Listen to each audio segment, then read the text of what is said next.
I didn't know it would matter that he left on a Friday. The CEO sent a company-wide email from the airport lounge. 2 weeks offline. You're in good hands, he wrote, naming Daniel as acting director. There was a smiley face at the end. Casual, harmless. By Monday morning, the air had changed. It wasn't loud. No one announced anything, but meetings became tighter. Daniel started sitting at the head of the table instead of the side. He interrupted more. He used phrases like, "while I'm in charge." The words landed heavier than he probably intended. I'd worked there 6 years. Long enough to survive 2 restructures and a failed acquisition. I handled compliance and vendor contracts. The kind of work no one applauds, but everyone depends on when something goes wrong. I wasn't flashy. I was steady. I thought steady was enough. He called me into his office Thursday afternoon. The blinds were half closed. His laptop was open, but the screen was dark, as if the meeting had already been decided before I walked in. "I'm restructuring the department," he said, folding his hands together. Calm, practiced. "Your position is being eliminated." I didn't react at first. I was waiting for the second half of the sentence. The clarification, the pivot. It didn't come. "I'm in charge now," he added. There was a thin smile behind it. "Your boss knows that, right?" I studied his face the way you do when you're trying to understand whether someone believes what they're saying. He wasn't angry. He wasn't even emotional. He was enjoying the posture. "Daniel," I said carefully, "you might want to think twice and talk to legal first." He leaned back. "No need. Just get out." The words weren't shouted. They were dismissed, like I was a file he'd already archived. I packed quietly. No speech, no slammed drawers. I emailed myself copies of prior approval chains, the ones tied directly to the CEO's office, and forwarded a summary to our external counsel. Not dramatic, just procedural. Still, when I closed my laptop for the last time, I felt something hollow open inside my chest. At home, the silence felt heavier than his office had. I replayed the conversation over and over, wondering if I'd misjudged the moment.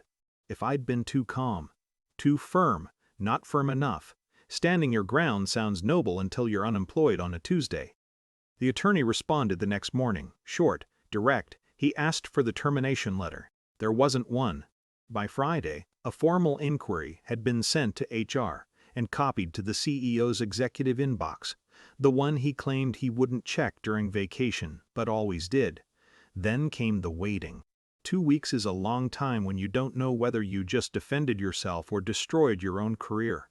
I kept thinking about Daniel's expression when I'd mentioned legal, the smirk, the certainty that he was untouchable in the CEO's absence.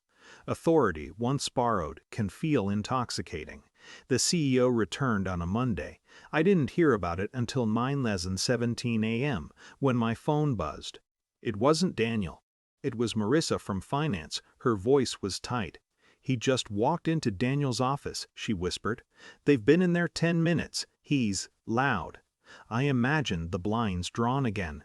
Same room, different temperature. Later, I would hear it from 3 separate people, all describing the same moment. The CEO had walked into the executive review meeting and noticed my name missing from the quarterly compliance report. He'd asked where the risk assessment summary was. Daniel had answered, "We've restructured." The CEO paused, looked around the room. "Where is she?" Daniel explained. Used the same language he'd used with me. Streamlining, leadership authority, strategic decision. Then someone mentioned the legal email. Silence. "What the hell did you do while I was gone?" the CEO said. Not screamed, not theatrical, just stunned. Controlled anger cutting through a room full of people who suddenly wished they were elsewhere. Daniel tried to explain that he had acting authority.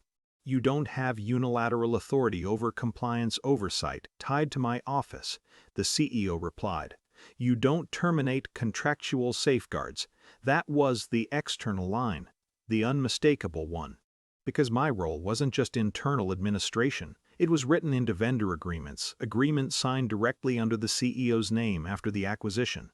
Removing me without transition violated internal controls the board required. Daniel hadn't reviewed that, or hadn't understood it. Power, I realized later, doesn't always shift loudly. Sometimes it drains. I received a call at 11:42 a.m. The CEO's voice was different from Daniel's. Quieter. "I need you back in the office tomorrow." There was no apology in the formal sense, just acknowledgement. "You were right to advise caution," he added. That was enough. When I walked back in the next day, no one clapped. No one stared. People simply nodded a little longer than usual. Daniel's office door was open. He was inside. Still acting director, technically. The title hadn't vanished. But something else had. He looked smaller. Not humiliated. Just measured. We didn't speak that morning. In the executive meeting that afternoon, the CEO made it clear, gently but unmistakably, that all compliance decisions would now route directly through him during any temporary leadership transitions. Structural clarification, he called it. A boundary, really. Daniel sat very still. There was no revenge, no dramatic firing. Just oversight, documentation, watchfulness. I didn't feel victorious, I felt steadier. The office hadn't become safer. If anything, it felt more honest. Authority was visible now, not assumed. Lines were drawn in writing instead of tone. Weeks later, Daniel asked me a procedural question in a meeting. His voice was neutral. I answered professionally. Power, I've learned, isn't always about who sits at the head of the table. Sometimes it's about who knows where the signatures are buried. I kept my job. He kept his title. But the next time someone says, "I'm in charge now," the room will remember what happened when borrowed power overreached. And so will he.